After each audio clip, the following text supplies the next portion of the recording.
I think the main thing is dua. I think definitely making the dua is the first step. I think without the dua, like, honestly, I don't think anything could move forward. Even if you do try doing petitions or, you know, going on marches and whatever. Yeah, it's a good start, make dua. And anything else that you guys think of. Emailing the MP, your local MP, stuff like that.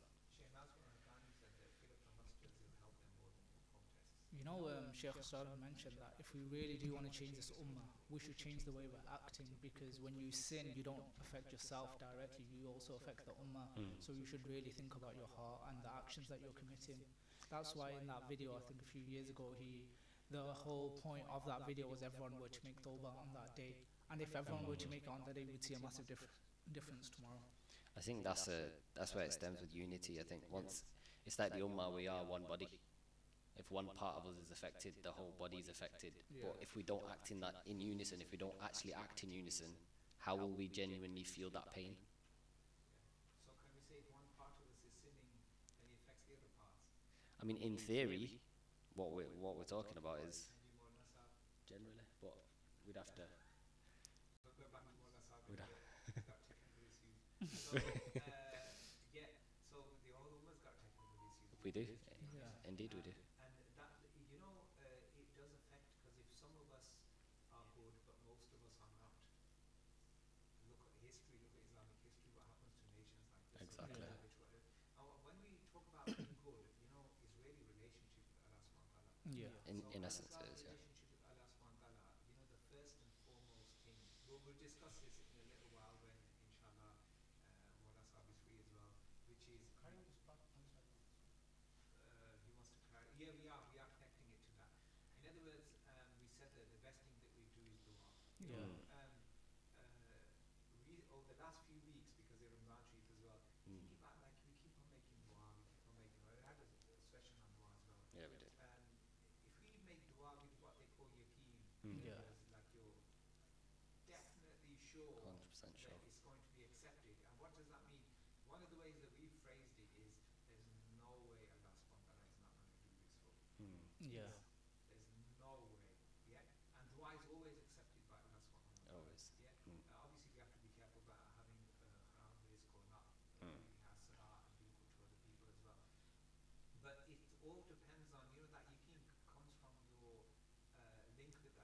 It does. So it's Yeah. not individual level and ummah level. So let's talk about that. Let's talk about our relationship with Allah subhanahu wa ta'ala. Last Friday we planned to talk about who is Allah subhanahu wa ta'ala. Yeah. And then we were going on to the relationship, and then Brother Bilal threw in about the existence and non-existence, and he said one important phrase. He said that it's more easy to talk about the existence of Allah subhanahu wa ta'ala Then it is to than to talk about the non-existence of Allah non-existence. subhanahu wa ta'ala. So not many people think about it in that way. Yeah. So we'll be coming to that towards the end. But at the moment, what is? Oh, you ready? Yep, I'm ready. I'm in. So let's talk about that then. Let's talk about the existence of Allah subhanahu wa ta'ala. So I'm going to play the devil's advocate now. Okay. Go for it. And you've got 3 more leads. I'm going to take you down. 3. There's no more. All right. There's only 2 Maulvis in this room. So the first thing is, seriously speaking, I don't see Allah anywhere. And when I say that seeing is believing, I mean seeing is believing. But it depends what you're looking for. Now, if you're looking for a physical being, you ain't going to see that. But if you're looking at the things around you and the way the things are, then you'll definitely see it within that. So, for example, in the park, in nature, you see the way that things happen and the way that there's certain orders in the world. There's no way of denying that something's created that. There's no physical being from it. Okay, I'm going to hit on that now. Number one, there could be aliens that came down and created everything, left us to it, and went off.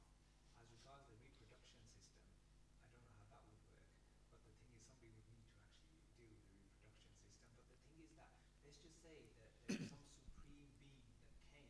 Christians believe this, that God, He created everything and then left us to it. Okay, so the thing is, it could be that it's not God and it's some other supreme being that we don't know about, some alien being, yeah? And he or she or it sometimes comes into our lives and sets certain things in motion and leaves us to it and then comes back to it. How can we deny that? You can't necessarily deny it, but the problem is everything must have a beginning. So in order for something to come down and create life on earth, then who created that? And this just keeps going backwards until you get to a point where you have to say it's just illogical now. There has to be a beginning. And regarding what Moin said, it's actually a really good point, but the reason why people don't think about it like that is because people have ignorance. Like, for example, one of our good friends, Ray's, one thing he has always said to me, with him becoming a doctor, inshallah, he said that there's no one who can study medicine or study the body and not realize there's a creator. It's so complex and so detailed. How can you not believe that someone created? Okay, so if you're saying a creator, agree with what I'm Yeah. saying, and Moin. If we say there's a creator, then, and you say it's illogical going back. Number one, why is it illogical? Because we don't, why don't we just say we don't know? It makes it a lot easier.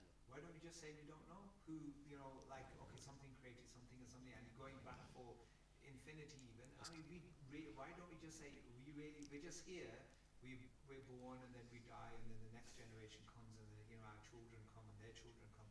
Why can't we say that? It gets a bit technical. So if you're going down the route where you're saying that we just get, there's one generation, they go, that's it, next generation's made.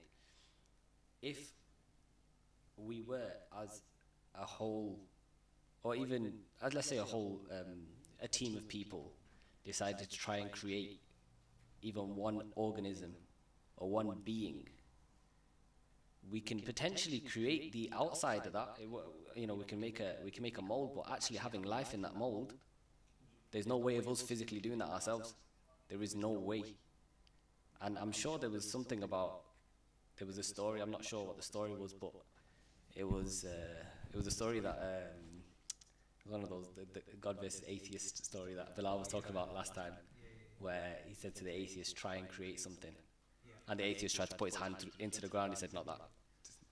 The thing is, that's all fair and well, but it still doesn't answer the question. It doesn't. We need to get to what the answer is. Yeah, Abdus's mic is on. Okay, so we need to get to the answer. Yeah, I'm not saying we're the most intellectual people here, the most religiously educated people here to give an answer, but it's good that we're, talking about myself, just an average guy off the street, and I want to know. So not everybody's a scholar, not everybody's a deep thinker, not Yeah. everybody's an intellect. So how are we going to work it out? How is the average person going to work it out? I think when you look around you, everything has. Again, it goes back to that point where it's illogical to think that you can keep going back forever and ever. Now, the thing is, you said, okay, that's not really a good point, but the problem is it has to be one of the main points because everything does have a beginning, no matter how. Everything's finite, basically. So you have to think. I mean, if you don't want to think about it, then you'll never reach that answer. But anyone who doesn't ask that question and think about it doesn't want the answer to begin with. I think Supreme Being doesn't want us to think about it. that's true. I think if you look at, if you look at everything and you look at the signs around you, wouldn't you want to think about it if you genuinely ponder on it? Like if you see certain things, there's certain things out there that you see that you think, how was that even made? In other words, you're talking about like the meaning. So in other words, Yeah. the Supreme Being wants us to think about it so we have a meaning to life. Yeah. So, for example, a mountain on a peak, let's say, just a mountain. Just looking at that, just thinking, how did that even get there? How did that become? And then So can how you did? say that some Supreme Being can create without meaning, or does it have to have a meaning? I mean, getting a bit deep there, but I've already had these arguments with people. I know the answers. But no. I wish I had the I wish I had the answers. But no, it's true. I went to a stage at university where, in university you meet all sorts of people. And my head was getting done in different religions, atheists, you name it, agnostics, and the New Age lot. So the thing is, I was getting really confused. Yeah. And what I did, like this was my initial ultimate solution. What I did was I came home, locked the bedroom door, turned the light off, put my head under the pillow and cried my eyes out. That's what I used to do on a regular basis. Yeah. Now, you can say to me, oh, you know what, you just accepted Allah out of any other supreme because your family was Muslim, we lived in a Muslim community, or that's the thing that you knew better. Yeah. But I actually questioned all of that. And I was actually away from the family. I was in an environment in university where there was everyone. Yeah. And here's the point. One of my friends asked me something regarding this, and I said, you know what? If I became an atheist today, my parents can't stop me. This is UK. It's true. It's not my local village in Pakistan. Yeah. It's true. Some whips. Yeah. This is the UK. So not everybody whips in Pakistan. That's just for broadcast purposes. Disclaimer. But you're allowed to think freely. Yeah? So I was thinking absolutely freely. I was thinking, okay, now what actually happened to me was when I went straight down, when I went into like the depths of it. What I found was, and I'll come back to why this. What I found was Allah and nobody other than Him. Yeah. So I'm just trying to get from where we are now up to where I went to. And I think it was a great journey. I've never turned back. And there were certain times in my life where somebody hits you with something, whether it's a belief or whether it's an atheist or whoever it is on television, somebody hits you with something, and then suddenly you have these doubts coming in as well. So I asked some of the scholars, are we allowed to have doubts? They said questions, don't call them doubts. Like if somebody says something to you, you start thinking about it. That's not like you denying it. That's you just trying to find an answer to it. Yeah? Okay. Now, the next bit is when you start off this journey, you have to start off from somewhere. And I say the best place to start off is from your own mind. Okay. The next place, now you're going to laugh at this, but the next place you can cut me in any time that you totally disagree with this, but the next place is Google. So what you do is, I thought to myself, I'm not the most intelligent man around now or throughout history, so let me just Google the most intelligent people. So when I Googled it, you wouldn't believe it, that first 3 times I Googled it, like I put the most influential person in history, the Prophet Muhammad's name popped up. I thought, can I believe the Dalil of Google? But then I thought, now, so my first thing was my mind, second was Google, and then third thing was research. Do you know what I researched in?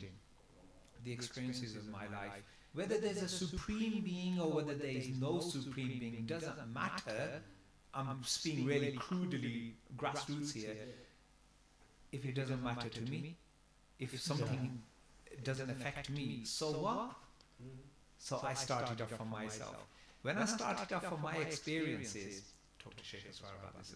When I started off from my experiences, that's when I found Allah. I just couldn't deny. And you know, one of the ways, who was the, I never can say his name right, Hamza Zotsis. Sorry, say that. Yeah, Hamza what? Zotsis. Zotsis, yeah, he's a Greek as well. So, okay, so just so basically, I one day was at one of his conferences, he was trying to explain really simply to us. And during dinner time, I asked him a question. Yeah. I said, you know, if you find an honest, sincere atheist, and you ask him when he's alone that, look, don't do it in front of me, but go away and just honestly, sincerely think into the depths of your heart. Can you deny God? And more specific, say, can you deny Allah? Yeah. You know what Hamza said? Hamza said, you know what, at the end of all these arguments, that's it. So when I came home, you know, I like to experiment on myself first, or my family or friends, yeah? And I began to do that. Yeah? And I'll give you a little, like a side view to how this works. It was a Rabiul Awwal Sharif, and I sent a text, and I think when I was there, said Subhanallah to it as well. I was thinking, Rabiul Awwal Sharif, and do I really love the Prophet ﷺ? And then I began to think in the same way, can I deny that I love the Prophet ﷺ? And automatically the answer hit back to you, no, you can't. You can't deny your love. Okay, I wasn't in that moment in time getting crazy, but no, I couldn't. Similarly with Allah subhanahu wa ta'ala. Like, do I love my mum? Yeah, okay, I haven't talked to my mum. She was worshipping, I was doing my own stuff, I was busy on a podcast, whatever, and you know, we used to sometimes sit at dinner, and sometimes even different times. And then I thought, is this loving your mum? How much do I care for her? I know she likes to be independent, but you know, how much do I care? But then when I looked into my heart, can I deny my mum? No, I can't deny my love for my mum. So now all these things are affecting me, aren't they? Yeah. Right? Now I'm going to ask you a tough question here now. Yeah? If all these things are affecting me in this way, do they affect the both of you in the same way or not? In essence, they shouldn't. They won't, because we're not questioning it the same way you are. Okay. So once you start delving into it yourself, that's when it affects you. So the inwards comes outwards, basically. Right. So how would you go about it? Go about? You know, like this process of the existence of Allah. I guess again, you see what, when you're looking around you, when you look within, again you start with your mind, you start to think about it. You start with logic. You start with logic, what's logical, what actually happened, what's actually real. Yeah, because if it doesn't affect you, yeah, and logically, then it doesn't matter if there's a supreme being, even another being created that being. Doesn't matter, does it? It doesn't. I'm being really selfish here. No, it's true though. It doesn't, because as humans we are selfish. Yeah. We do think about ourselves quite a lot. Yeah. Obviously, as Muslims, we are told to think of others, but generally, at the core nature of us is to think of ourselves before anyone else. We're human, yeah. And if we don't, if the experiences we have, like you said, speaking about experiences, if we don't have those experiences ourselves and don't reflect on those experiences, going back to another podcast we had, yeah. If we don't genuinely reflect on our experiences and what's happened to us and how things have progressed from a certain point to another point where we've been at a low, gone to a high, then go back to a low, and then again to a high, we wouldn't know that. We wouldn't, in theory, it's not doubt. You wouldn't doubt anything, but you'd start to question it. Yeah. And in essence, it is good to question certain things, because then you build your understanding on it. Absolutely, that's what happened to me. And once you've built your understanding, it becomes solid. Your foundation becomes solid, and then everything else falls on top of that. Yeah. And without those experiences, without reflecting on it, you won't have that. You won't have that solid foundation. That yaqeen, that yaqeen, and then from that, everything else comes, like making that solid du'a, making actually for performing your acts that you should do with full strength and full faith. And if we reach that level and we made we corrected ourselves and we made a dua for Palestine will be liberated without a doubt. Yeah. So that's where we're going to. So we have established two things. Number one, it's personal. Yeah. Whether Yeah, there's a it's- supreme being or not, yeah, and the offshoot of that, I suppose, is number 2 is, does it benefit me personally? Where the selfishness comes in. Does it benefit me? Because if there is a supreme being and I'm not being benefited, so what if there's a supreme being? Do you understand the In crude essence. selfish? In essence. Yeah. Okay. So now let's look at this then. Okay, if this is the essence, yeah, then we don't really need these big debates on Islam versus atheism. Unless you want to reach some intellectual, scholarly it level. goes back to that. It goes back to that point. If you actually sit down in I'm a not room, putting down Sheikh Asrar's book because if you go down into a room, if you sit in a room and you're with yourself, lights off, and just relax, and you genuinely ask yourself that question: does Allah, does a supreme being exist, or does a deity exist? And genuinely, you can't deny it. You can't. Once you can't? actually start questioning it, you can't. Because then you'll Absolutely. start to think about your experiences. How would it not exist? Yeah. So isn't that proof enough? Because soon as, a sheikh goes on the stage to have a debate with an atheist, I've been in a number of these debates, he says one thing, he hits him and he hits him and he hits him and he hits him. And I go at the end of this debate, a 2-hour debate, thinking, how's that helped me in any way? Most of the time, I'll be unless it's an all-out defeat.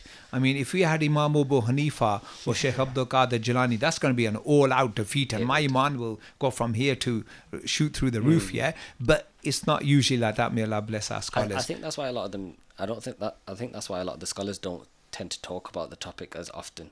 I think that's why they talk about a lot of other topics like the Seerah and other general topics, but actually question like the question you asked, who is Allah? And what does it mean to you? It gets a bit harder for scholars this time to speak about. Well, the Sahaba used to be asked, who is Allah? How is Allah? Yeah. And they used to say, He is as He is. I mean, look at that level of iman. He is as He is. And I need to find this out, but I think it's really personal. Their own personal path to Allah. It is. Bilal, what do you think? Alaikum salam wa rahmatullah. I was just thinking about, you guys were just talking about, discussing with atheists and proving the existence of Allah, right? Allah Ta'ala says in the Quran, only those who fear Allah understand Allah. So the fact, we're almost already defeated by trying to convince atheists of Allah's existence because They don't fear. Allah, right? They don't believe in Allah and they don't fear. Neither do most of us. I mean, in theory, If you if think you about think about it theoretically, it's true. Yeah. We don't as Gi- much gi- as we should. Yeah, give me a Sufi answer, because that cap you're wearing, it reminds me of when I went to a Jameer Sheaf. They wear caps like that. The P Saabs over there. So give us a Sufi answer to this, because we're talking really logical here at the moment. We In are. other words, the existence of Allah subhanahu wa ta'ala. Do you want to think about that for a while?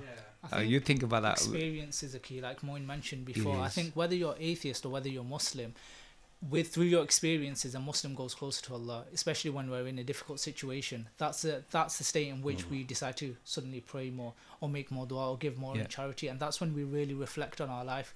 Especially like towards the end of Ramadan, why do we reflect more about our life? Because we realize we're losing something or we've lost something. Similarly, a lot of non-Muslims, they don't necessarily come to Islam by asking who's God or where is God or prove to me that God exists. A lot of them, like especially like Hamza Yusuf, he said it was on the 15th of Sha'ban. That's when he came to Islam, but that's because he was going through a difficulty and he really needed God's help at the time. And then Hamza Yusuf you're talking about. Yeah. Yeah, he had a car accident, I think, when he was 19. Yeah, something like Yeah. that. Say a lot of the times, whether it's Islam or some sort of other religion, when people they feel that they're getting close to their demise, Yeah. whether it's an accident or whether just through Yeah. illness, even those that don't believe in God tend to start to say, I haven't believed in you, but if there is something there, If there is Yeah. something, that's what they say. Yeah. this I mean- is the time I'm asking you I for mean, help. even Pharaoh, who denied God just before the waves crashed on Even him, asked, he yeah. said, I believe in the God of Moses. Yeah. Now, the whole point is why? Why does that come out?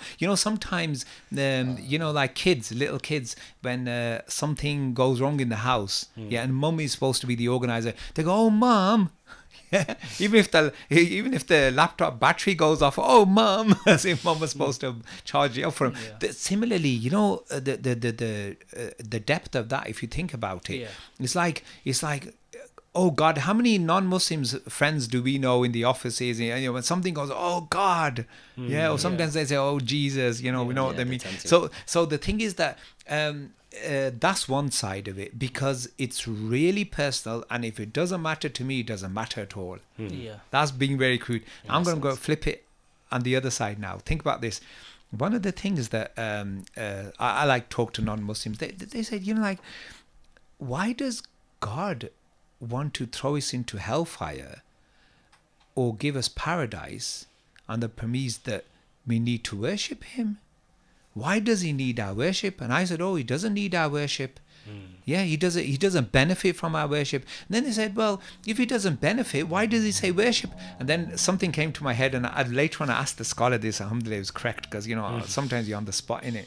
You know, like, sometimes we should do this. I mean, you know, like, I know miracles are miracles in and of themselves, but the thing is that, you know, you believe there were two there was a black lady that I used to work with in the city council. I hope she's Muslim now. She took some books off me before I left. But basically, she one day said to me, are you Muslim? I said, yeah. She said, I will believe in your Allah if you tell me the name of my father. And a name just came to my head, and I said it, and she goes, and then she began to take Islamic books off me. No way. Yeah. No way. No, seriously. And there was another, and I think some of you guys know her. Her name is, you know, Saleh from Argentina.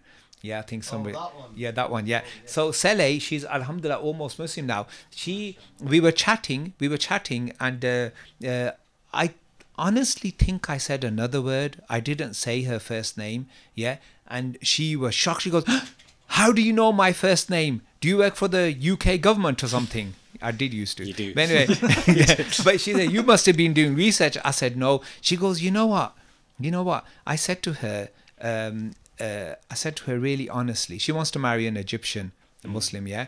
And I said to her, you know, if you want to marry that guy, are you just going to become Muslim because of him? What if he leaves Islam? Are you going to leave Islam?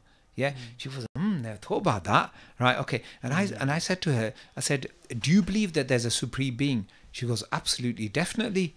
Yeah. I go, and can you listen, that same thing I said to her, I said, deep in your heart, tell me, and I'm going to say a word to you, tell me, do you deny Allah? And this is Saleh.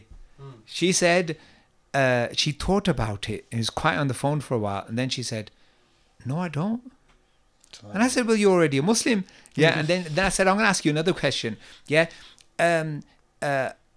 Have you heard about anybody like the person I'm going to describe now? And I actually didn't tell her it's the Prophet ﷺ, but I began to describe. She goes, wow, no way. Does that person exist? I said, person, yeah. And she was like totally shocked. I said, his name is Muhammad ﷺ. She said, oh, the Prophet. I go, yeah. She goes, wow. Well, if that's how he is, wow. Yeah, definitely. I said, well, you said the kalima. So I'm just trying to make it formal for her. Yeah. So this was a really wild girl, and she studied psychology, and some of you, I think, spoke to her as well. She's like totally, you know, out there, you know, women's liberation and feminism, you name it. And look where she's coming. Now, when I speak to her, very calm, very decent. And guess what she said? She said, you know, because it wasn't her sort of morality of Islam. She said to me, you know, she says brother now. Yeah, so I'll call her sister. And she goes, look, you know, like, we're friends, we're brother and sister. You know, everything that's happened in the past and some of the stuff which I said in the past, you know, let's just bury it. Yeah. And I said, absolutely. And I've not told any of that stuff to anyone, but some of her questions were really eye-opener sort of stuff, yeah? Because she didn't know what haya and in that kind of... But now she is. Now, alhamdulillah, you know, I really feel... She actually fasted. She said, I wanted to know how you guys feel. And she actually fasted. That's good. A number of days. And I go, wow. I go, how did you feel? I said, you know, there's another religion that believes that you fast from nothing except your favorite sweet dish. And she goes, huh? I go, now you must be happy. She goes, yeah, you know, like when you open your fast, when you wait, you know, you feel something. I don't know what it is, but you feel. So, you know, when you hear that of non-Muslims, they hear the other thing, yeah? You know, there's been a number of converts to Islam, like right in front of me. And you know, when they say the Shahada, where something like as if some energy, like probably Abdus knows what I'm talking about, just comes out, and you get like tears in your eyes. Yeah, you do. Yeah, and you think, wow, what happened there? That is like Iman. And so when they ask me, why does Allah want me to worship Him? I said, because like there isn't anything better that He can find for us to worship. He's giving us the best. Like if I say, Abdus, you know, that rented accommodation that you can I use it for a few days? Can I use your car for a few days? I like your jacket, can I take? Abdus say, look, I'm yours. His Abdus is mine, everything of his is mine. So if Allah is mine, everything of his is mine. Yeah? So therefore he's giving us the best. He's not giving us second best like the sun or an idol or something. He's giving us the best. Though he doesn't benefit from our worship in any kind of way. But we benefit. But from we it, definitely benefit. So therefore, you know, if we ruin ourselves, yeah, we sent ourselves to hell, he didn't. Yeah. So people become so happy. You know, if you explain it in that kind of way, people become so happy. Okay, so when the other thing, when we're doing these worship on these special nights, and we got a few nights left now, yeah, I was thinking only the day before Laylatul Qadr, I was thinking like, why should I love Allah? Okay, he benefits me, but why should I love Him? Yeah, and then I thought, okay, because of what I just said now, there's no one more nice, kind, caring and loving than Him. Yeah. So why wouldn't I want to meet someone like that? Even my mum. Yeah. She's probably listening now, get in trouble when I go home. Inshallah, she'll give me iftari. Even my mum, even my mum, on the Day of Judgment, I read that if a child just needed one good deed to get into paradise and asked their mother, who sacrificed so much here, you know, Molana Sahib, wouldn't? No, they wouldn't. The mother wouldn't give it. Yeah. So, but the Prophet ﷺ, what does he do? He sacrifices himself for us. And look at Allah subhanahu wa ta'ala. Like, you know, like when I got married, like, you know, like you think honeymoon's going to last forever, and, you know, you're in love with your wife and she's madly loving you, with you. And even if her parents say something to her or my parents say something to me, even though they, you know, sacrifice so much for us, we don't like it because we love each other. You know, how dare your dad say that? How dare your mum say that kind of stuff, innit? That kind of love, crazy love. But then what happens is 24/7, you can't expect your partner, who's a human being as well, to always keep you happy. Yeah? To always love you the same level. Yeah, love goes a bit up and down, doesn't it? Come on, let's admit it. All our, you know, families listening. Love goes up and down, and his fiancée listening. All our loves go up and down, innit? But with Allah and the Prophet, no, it doesn't. It doesn't. So would you want to give your life and love somebody like that more? Yeah? So the worship becomes love. That the other name for love is sacrifice, and the other name for love or devotion is worship, isn't it? Yep. So therefore we worship Allah. What about contentment or being accepting of what happens? Like one of the ways I was going to say to you was, you know, people always complain that, you know, discussing this the other day in the car, we're like, I have problems, I want to live a life without problems. The reality is, everything in life happens through Allah's permission. So if Allah has willed for you to have that problem, why don't you just be happy, and rather than say, I want to get rid of this problem, be accepting that if this is Allah's Raza, that you should be in this problem, this is how He's satisfied with the situation, then you should be satisfied with the situation that your Rabb wants and He's satisfied with, right? So it's, instead of complaining, and, you know, one thing I'll say is, if you want to get rid of your problems, show some gratitude. Okay, I'm gonna switch that the other way around, because I like to take it really easy, innit? I like to make Islam easy for myself. Okay, so Allah doesn't need satisfaction, but I do. Because Allah is satisfied. What Bilal is saying is that it means that we're going to be satisfied. He's created us. He knows our chemistry and how we tick. So therefore, He's satisfied with what we're satisfied. but we don't know any better, do we? We don't. So then when Bilal is saying, and we had a good discussion in the car about this as well, that when Bilal is saying, and not just with Bilal, you know, this is it's a common thing that people talk about. I have these such problems and this, that. So the thing is that the one old lady came to my house and she said, complaining, talk about gratitude. She goes, has Allah only found me to send problems to? Yeah. So, but the answer is being content that when Allah has given you a problem that is good for you, is good for your tarbiyah, is good for your progress, is good for you. Like an exam is good for you for you to become a doctor. Yeah. So it's good for you. Yeah. So okay. Now being content. Isn't this a goal of maybe as a tariq, if I remember correctly, that if Allah Ta'ala sends you like a problem and you come through it, then that was a test from Allah that you passed. And if you don't come through it, then that was essentially a zal from Allah. Yeah. So okay. So he said that you know, Bilal's mic was not on. You didn't miss much. He's gonna start speaking now. Yeah, I was thinking, why am I speaking on your own, man? These two guys are shy. They're not speaking. Bilal's been on here many times. We're trying to uphold the haya. Haya, no. Here we're all equal. You know, everybody can speak, no matter what level. Everybody has some gem inside them that they can share. So you know, like with gratitude, or with contentment, and we talk about experience. Before you came, we three were talking about experience. Personally, you know, one of the things, maybe a little older than you guys, just a little, and the thing is, what I was gonna say was, you know, when you keep on getting a beating. Yeah.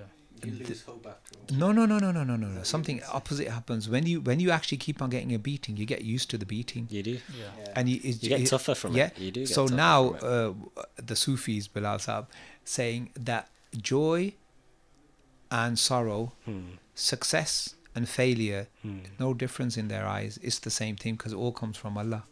Then I began to, because I read that a long time ago and I couldn't understand it. I said, well, how can joy, when I'm happy, I'm happy. When I'm sad, I'm sad. I don't want sadness. I want happiness all the time. Yeah. And actually there was times in my life where I was happiness continuously and I got bored. It's not like that happiness of paradise. So the thing is, there you go. So you are content with whatever situation your Lord. Okay, I had some plumbing problems the other day. In fact, I had a plumbing problem for a few weeks. And Mum said, fix it. You know, lockdown and stuff like this. So basically, I was thinking, what plumber shall I get? Where shall I get him? These days, they're charging quite a bit, innit? For a so lot of things they're charging, So I was thinking, and every time you go and do wudu, you think, oh my God, I got to put hot water in from the sink and cold water from the bathtub because those are the ones taps which working. And he's like, really weird. Yeah. Anyway. Isn't that how everyone lives their life? Well, you know, I didn't want it. I want it Alhamdulillah. easy. I want it easy. I want everything easy. Everything done for me. Sufi Bilal, right? Sufi. That's the name. Sufi Bilal now. Sufi Bilal now, innit?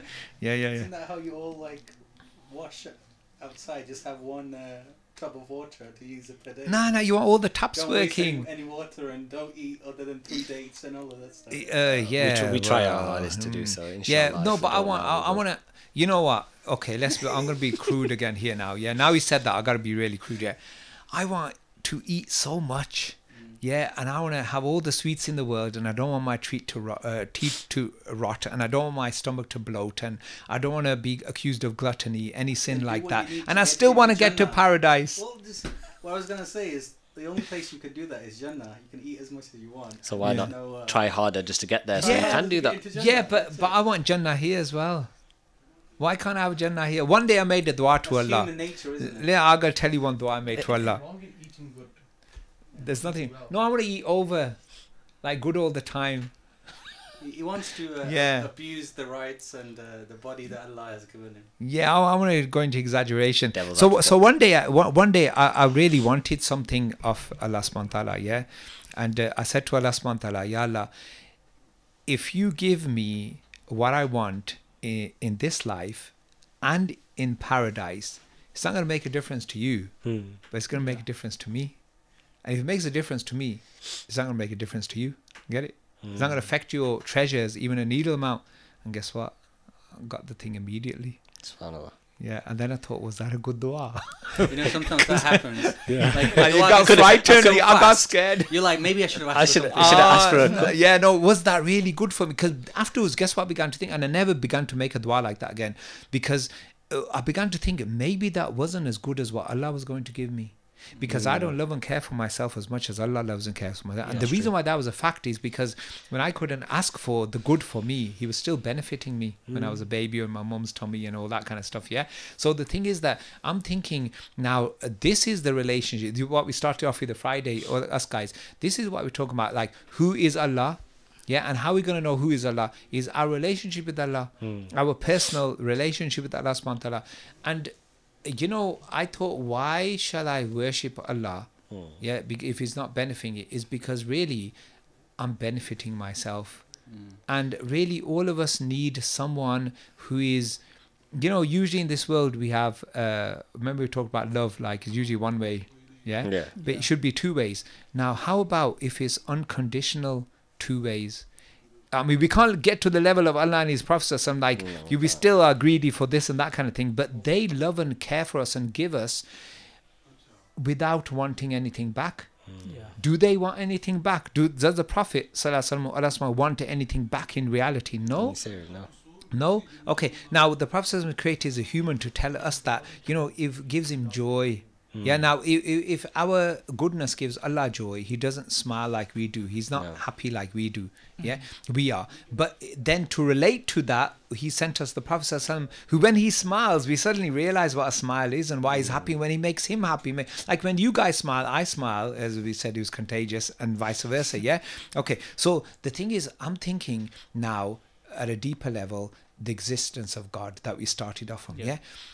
How can I not benefit from believing in the existence of God without any proof? I don't need proof because I'm proofing myself.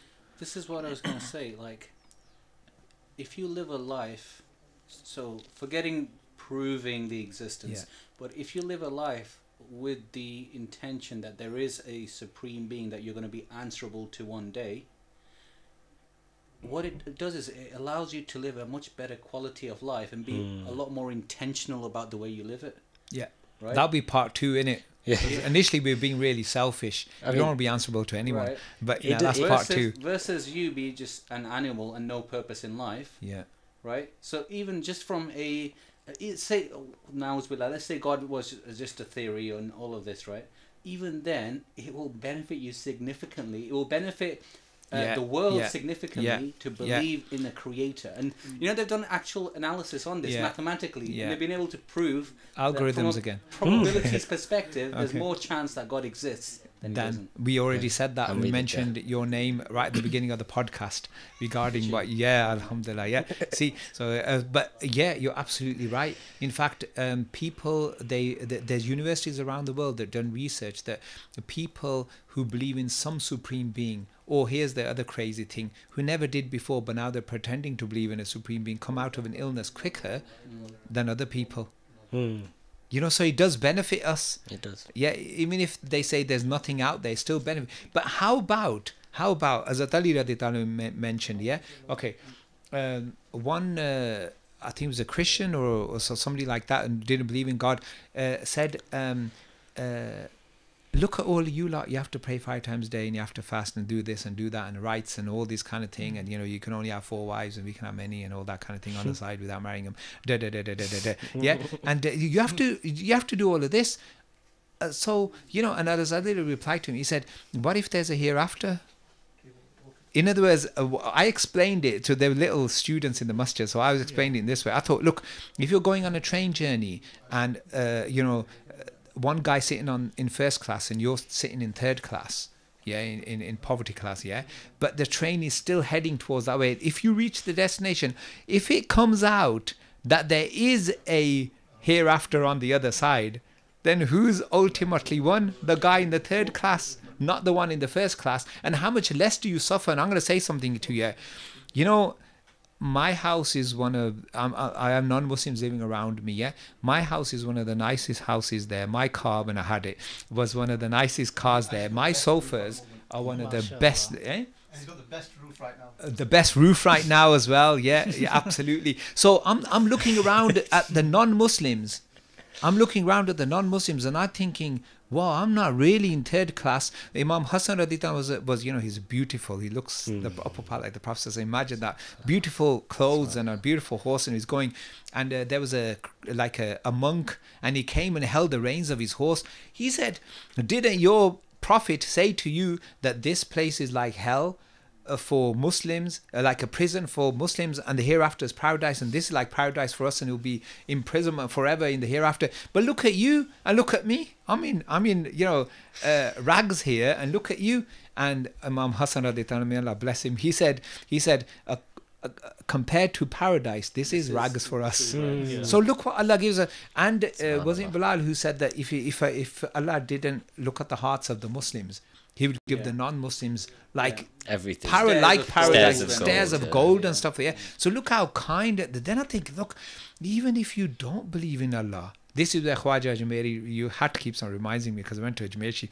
Khwaja Ajmeri, he said, you know, be like the sun. That gives to everybody, Muslims, non-Muslims, enemies, friends. Be like the ocean that gives to everybody. Be like the earth, you know, that provides for everyone. Yeah. And then I realized, if that's a wali of Allah, a friend of Allah, how much more is Allah for us? Allah gives to enemies who abuse him, say he has a son and all this kind of stuff.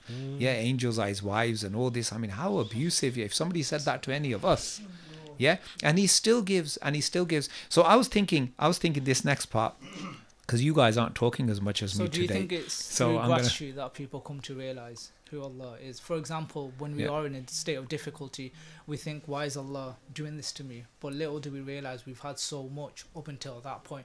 And sometimes you do need that little test just to make you realize that, you know, everything that you've got could go away. And it's also to make you realize that it was Allah who was giving me all this in the first place. Yeah, you know, absolutely. One thing I was just going to say, two things actually. One was the fact that if you have lived a whole life with the assumption that God exists, okay, and at the end, na'uzubillah, you find out he doesn't, right?